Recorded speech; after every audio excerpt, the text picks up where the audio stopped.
Welcome to Her Career Studio. I'm your host and career coach, Lisa Virtue. Here we live by the mantra, thrive at work so you can thrive in life, because we know you are more than your day job.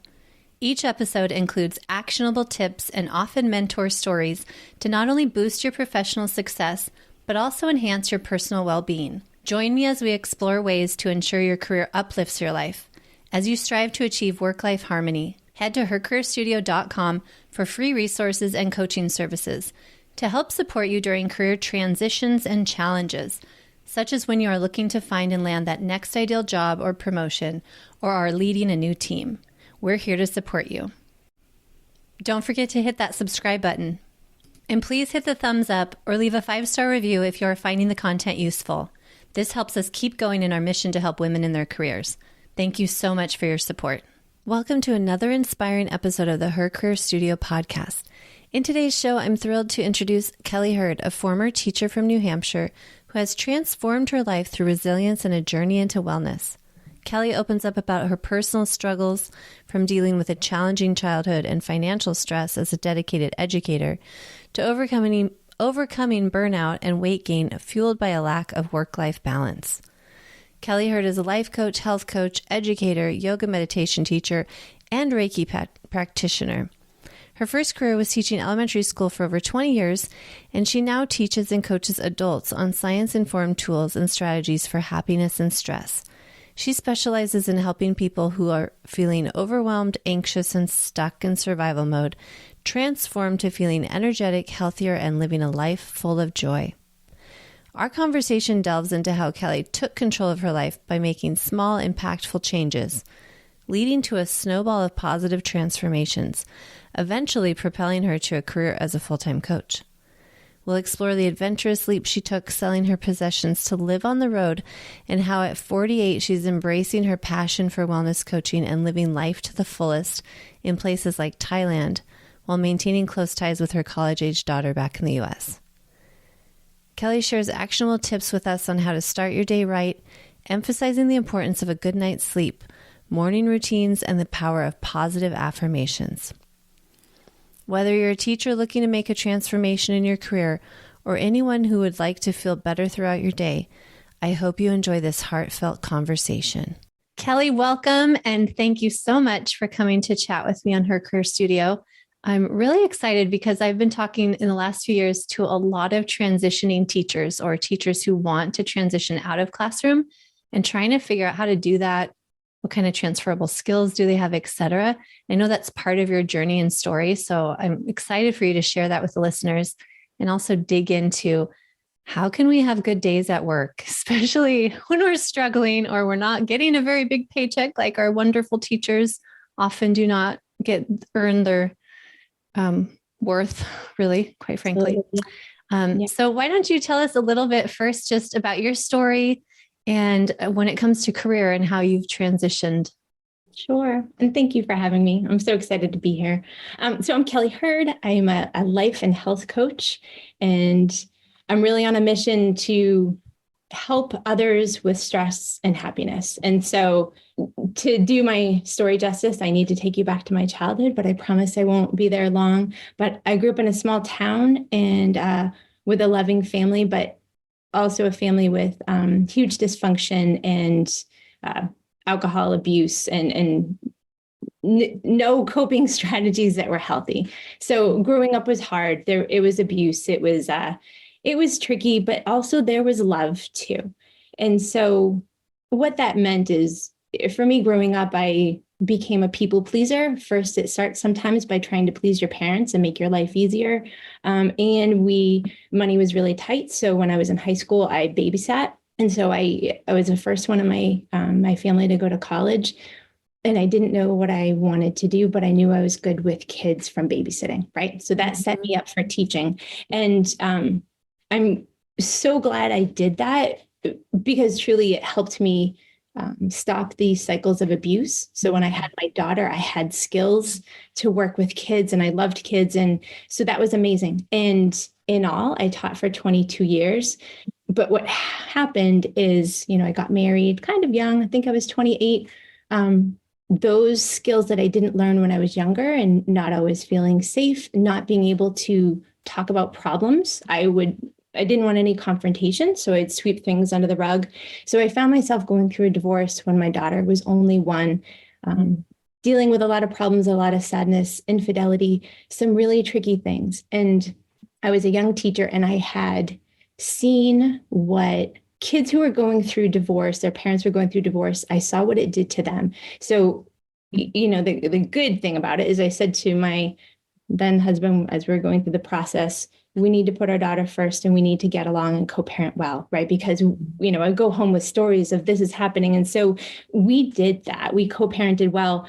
And so that was pretty good situation. But my growth wasn't done yet. I got married again, and I've now been married 3 times and 3 divorces. And so I didn't have those relationship skills. I didn't have healthy coping mechanisms.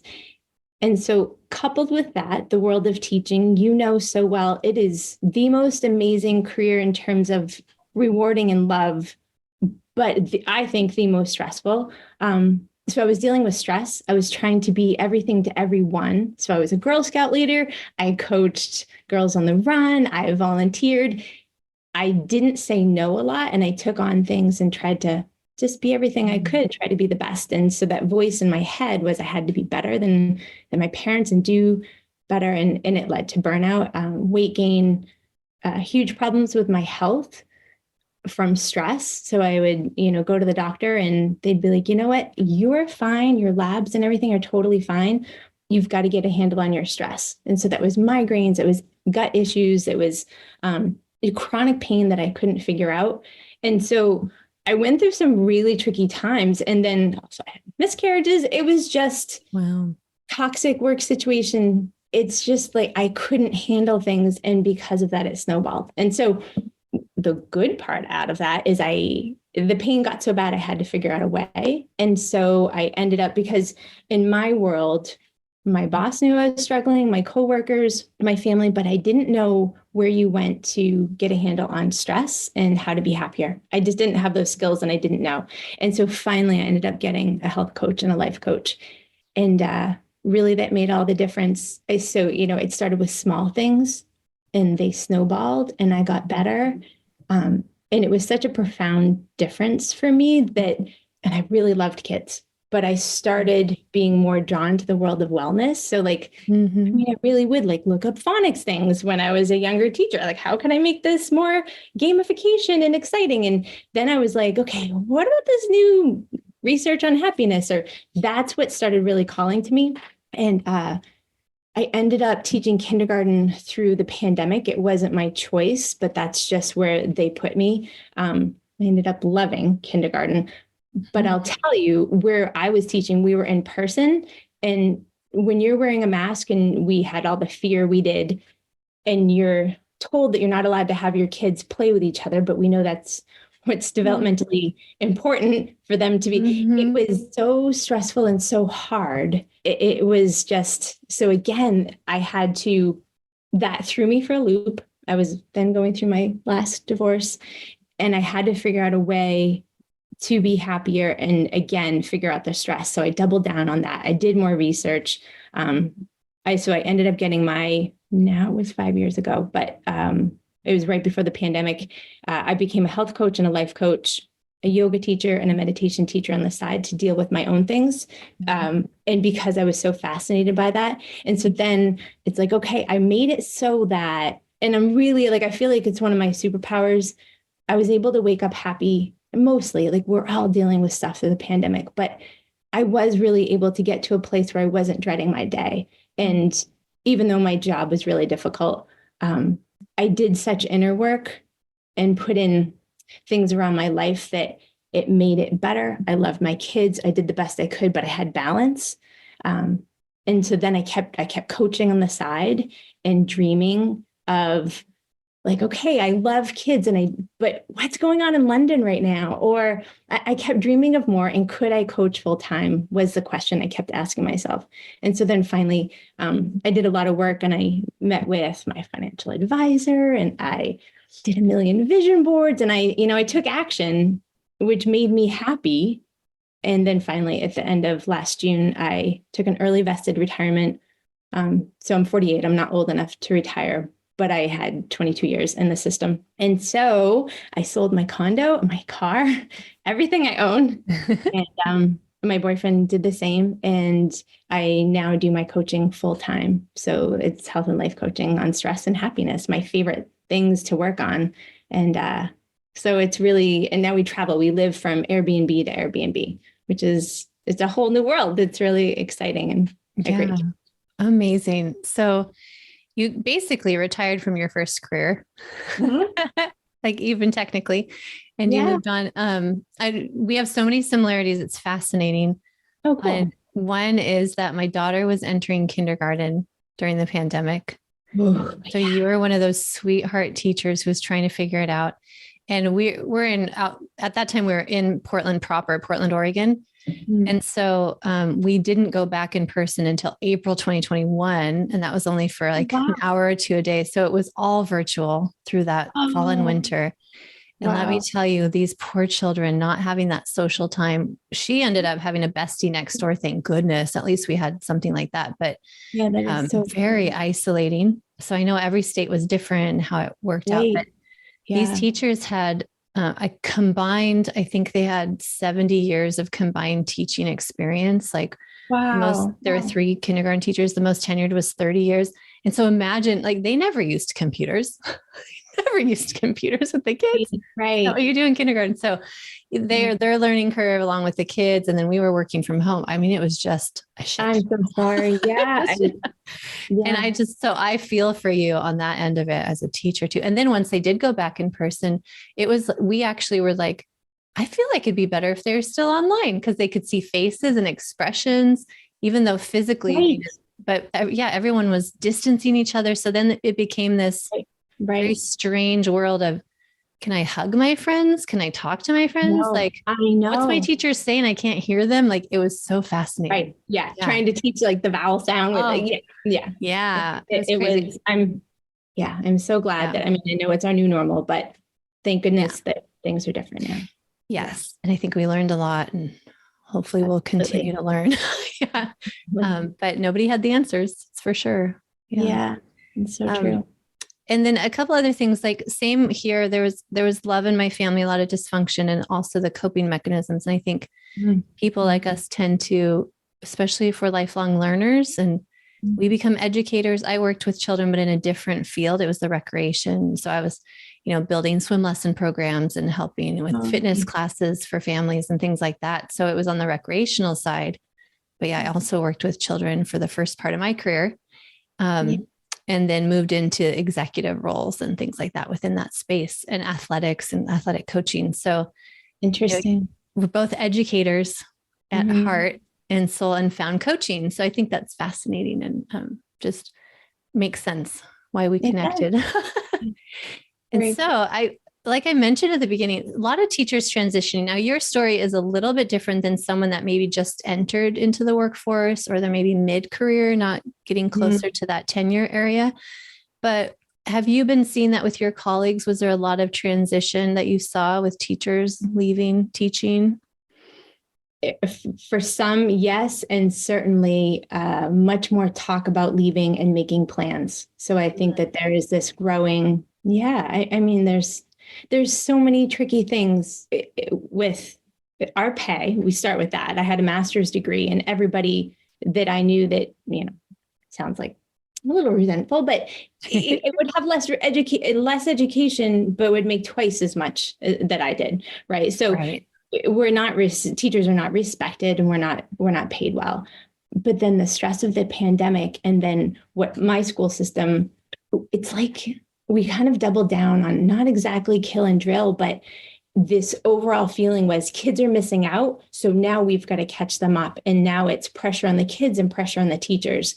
And it's just, we do not do well when we are stressed, kids or adults, right? We're not going to do our best. We're not going to do our best learning, our best thinking. So yeah, I agree with you. I am hearing more and more about if people haven't left, that they are thinking of it. And what we need now more than ever are those amazing teachers to stay. Yeah. And that Yeah. could be a whole nother episode. You talk about solutions. I know we're not going to solve the world's problems today, but I do want anyone listening that maybe is in the education field or something similar where they're just feeling under like their worth is not being matched with their pay or their stress level is so high and they want to transition. How do you go about doing that? What are the beginnings? And I heard you say in your story, part of it was you were just curious and you did it for your own self. And then you were able to find a business and a passion. And I call it your ikigai too, right? Your calling. Very similar to what I had done, and mine's on the career side, because that was a lot of my experience was helping people with resumes and job search and all that while I was a manager. And then it became different progressive leadership roles. And those are my favorite parts of the day. And so I realized that about myself. So yeah, finding those pieces of like, what lights you up? What do you do? And the time just flies by, right? Absolutely. Yeah. So I would say a couple things. One, there are some stories I know that where things are so toxic, I think that people do need to get out and you will figure out a way, right? But also I'm so grateful that I felt called to something rather than running from something. I was really proud of my career and I left on a really good note with my school system and my the administration. And so and I'm just maybe very lucky in that. So, and I made plans, like I had been working on it for a while. Yeah. But I think there's a different energy about that if you can make that switch and kind of be called to something and find what lights you up. The other thing I would say is I would dream. I would allow yourself to not get bogged down by, well, I couldn't do that because of X, or just, like the brainstorming we do about kids. How can we fix the situation? Let your mind go and what would feel good? What energizes you? What is exciting? And I really did have vision boards and I really would dream it and feel it as if it had already occurred. I mean, it's manifestation. A lot of people talk about that, but I had to envision that it was possible. And so at the time I was single, and what I imagined for myself is that I was this is my plan, I was going to live in a van and travel the US. And I was like, because I could afford to do that. If I sell my condo, I could live with my dog and my cat. And now I don't do that because I'm traveling with my boyfriend and we're sometimes overseas, he didn't love the van idea so much. But I needed to feel that it was possible. And so if I could believe it could happen. And so I think that absolutely you are capable of changing and going after what you want. But if you can go for the approach of something you're drawn to and taking care of yourself. So the other thing is I was really glad that I took care of myself. I up-leveled my habits even during the pandemic. And I was making sure that I was, fueling my energy and taking care of that. In a sense, it's the old saying, but filling my cup before the day started. And we can talk about things like that, more nitty gritty, like a morning routine, but I was taking care of myself and felt full and okay. So then I had the energy to after work on my coaching business, right? So I wasn't so depleted or on the weekends. And so then in all honesty, I met with my financial advisor a lot. There were times I was so overwhelmed, like, oh my God, could I? Because I grew up with all that fear and my parents went through bankruptcy. So it was really, really very scary for me to leave a guaranteed paycheck and healthcare. That was huge. And also my parents couldn't help me out with my college debt. So I had been every summer working on paying that off and doing extra. So it's really scary and fear is a real thing. But I would say if you could keep taking little baby steps, that 1% working on change for your health, but also 1% of your dreams, that every week, every day, if you can do a little bit something. It lit me up when I was working on my coaching or trying to help someone else. So it was doable and it took me a long time. That's the other honest thing. It wasn't a magic fix, but I absolutely think that people can do that. Yeah. And you had this support network I'm hearing too, where you were reaching out for help. You were creating a strategy, not just a plan. It was more about, okay, does this align with my long-term goals? And Yeah, that's so important because I hear a lot of teachers that just, oh, well, they think about the cycles, the seasonal cycles of school, right? Mm-hmm. It's like, okay, well, I've got to quit even if I don't have a job because I don't want to commit to going back. I'm going to Right. find a job. And then they get in this stress mode of, uh-oh, I didn't find a job yet because they hadn't done that clarity work Yeah. prior to the exit, right? And that's so huge. So yeah, Yeah. reaching out to someone like you, someone like me also can help unblock a lot of that, of Absolutely. work with someone that can really be unbiased and help you navigate all that world in your head. And then maybe you've been head down in education for so long through school, apprenticeship, now you're teaching. You Mhm. might not know what's out there, right? Right, right. And Mm-hmm. that's true. And it's probably following what energizes you a little bit, what's interesting, right? And going, and then if you're not feeling it anymore, then pivoting and finding something else. But yeah, Yeah. Mm-hmm. Yeah, for that's sure. So the clarity, I love that. You have, yeah, again, so many similarities just with cool. my family too, going through bankruptcy. The money mindset is huge. And that's It is something. huge and it's very real. I feel like Mm-hmm. it's the fear that often holds us back the most. Mm-hmm. Yeah. Absolutely. Especially from a career leap, because that's our livelihood. Yeah, Yeah. for sure. Yeah. But I'd like to switch gears a little bit and talk too about, okay, maybe people are still on the fence. Well, I don't know if I want to leave. Like, I do like my job. Maybe I don't like the politics or I don't like the lack of support. Mhm. Or it's not the right time, or I want to do that long-term work. So, Kelly, what kind of tips do you have for us to create those daily habits for fostering personal well-being, having a productive work day, and just feeling a little more energized at work? Yeah.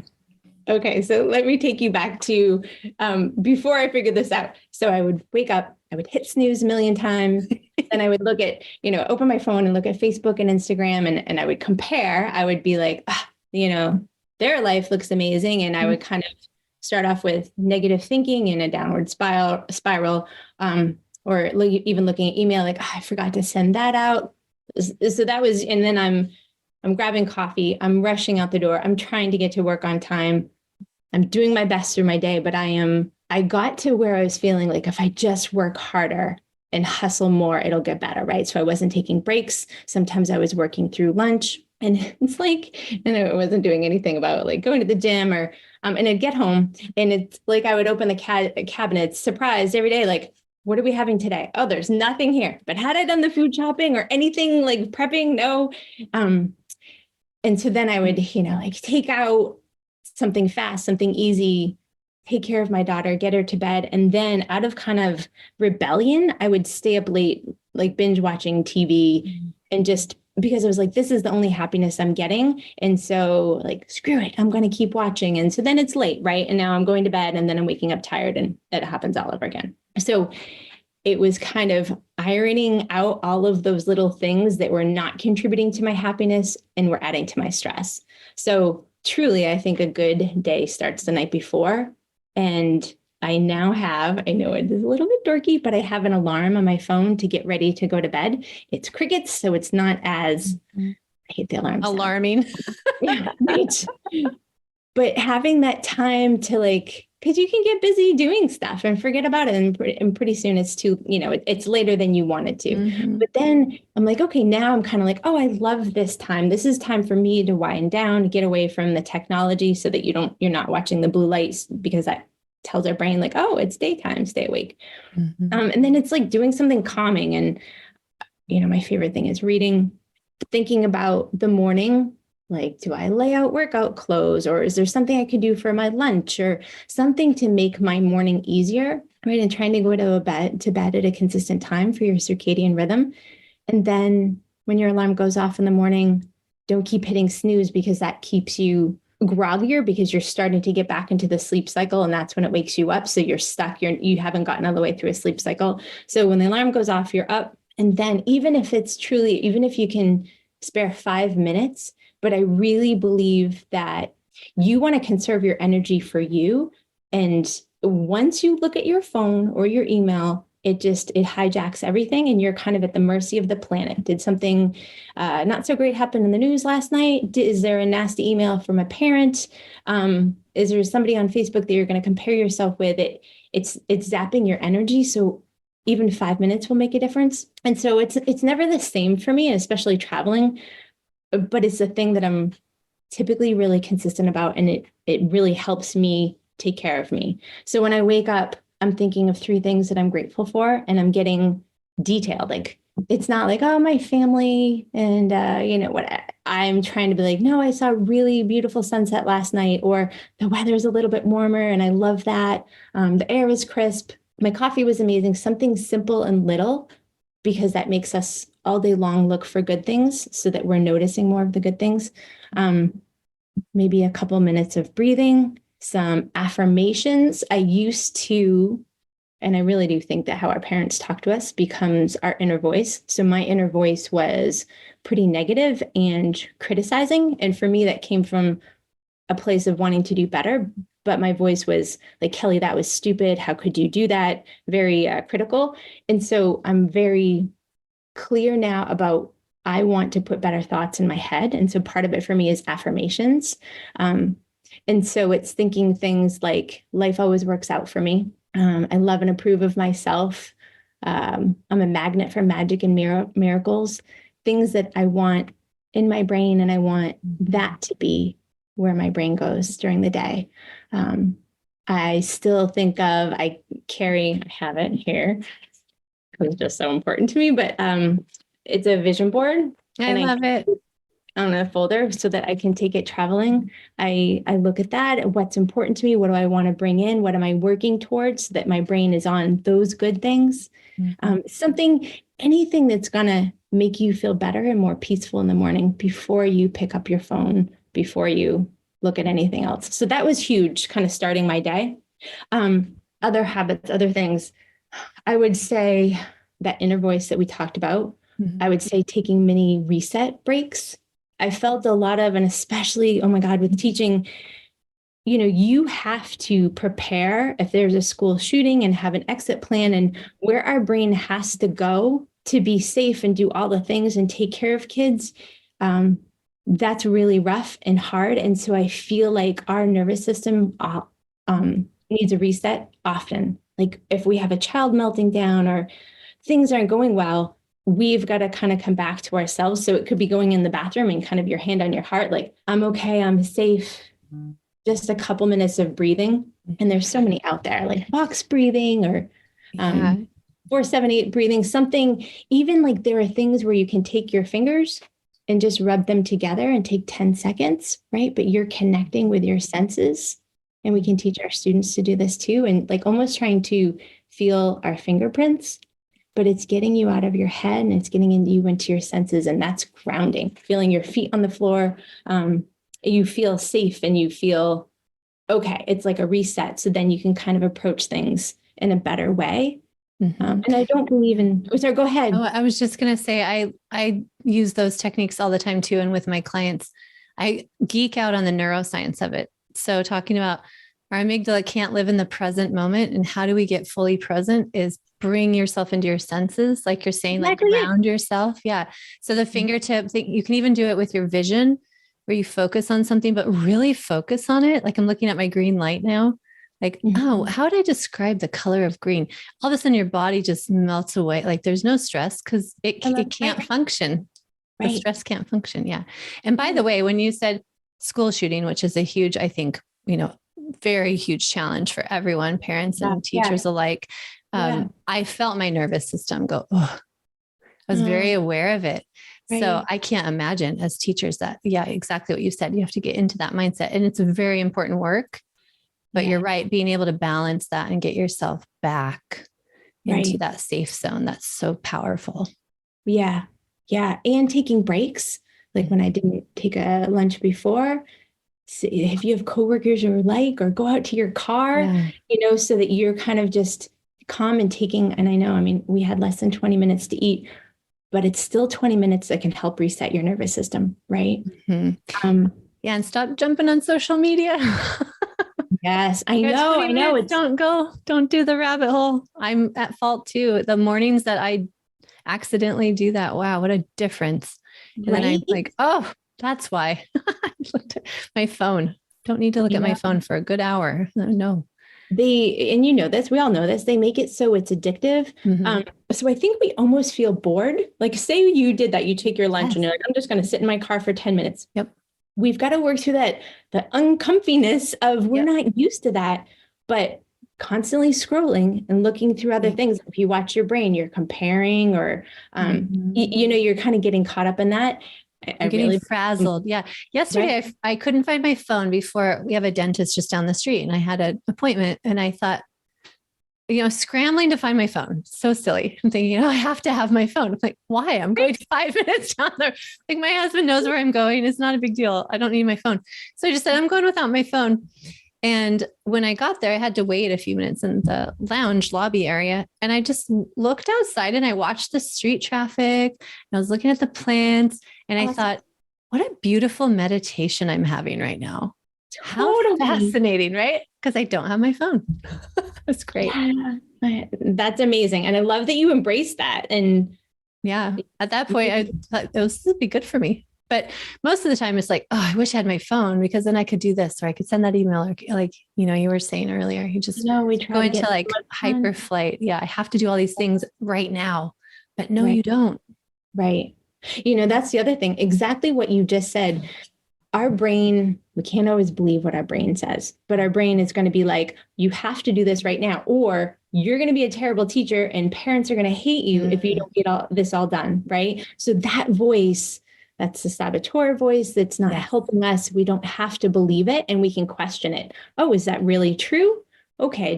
You know what I mean? And then pivot from there. But noticing that and not believing that, I think that's another empowering thing that we can do to take care of ourselves during the day. Because I think, especially teachers, we want to do so well. We want to help other people. So it comes from, good intention, Mhm. but it breaks us down and that leads straight to burnout, that kind of Yeah. thinking.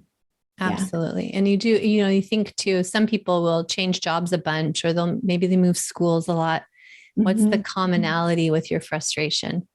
It could be Yeah. the system, but turning it back on, is there anything I could change or do differently? That's what we're talking about today, right? What are the little things that we can do that will just help through those challenging moments, but also maybe there's a common theme that's actually back to us. Yeah. It's really Yeah. hard to realize that about ourselves. That's true.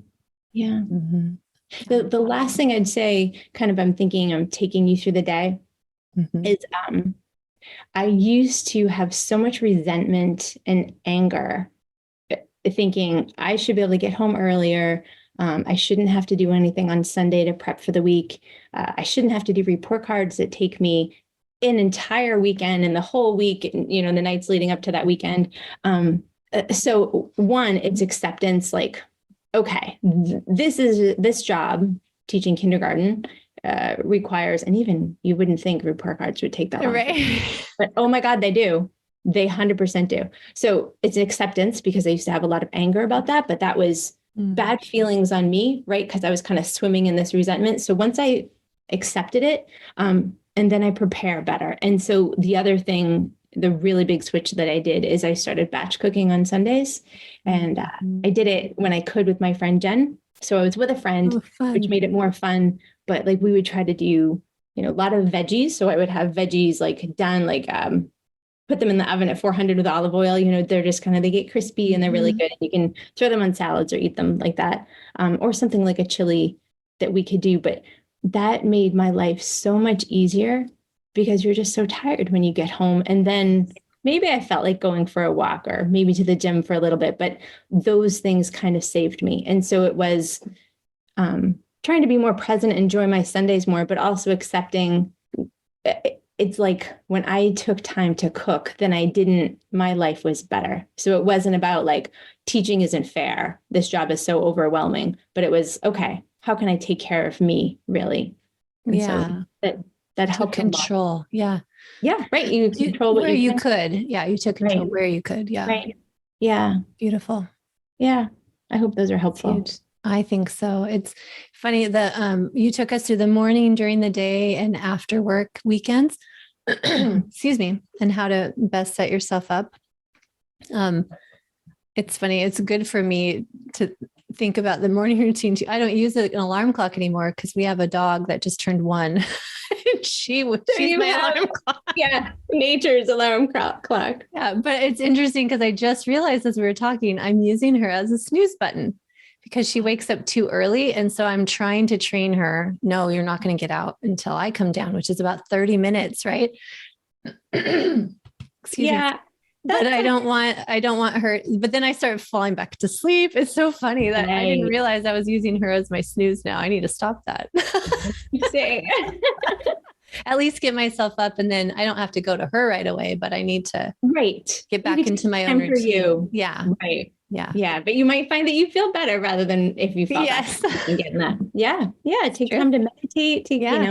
Oh, when I first got married, I was like, why do you use the snooze button? So, and then, you revert your partner and then I was using the snooze and I'm like, I can't keep doing that. Good for you. See the difference for sure. Yeah. Yeah.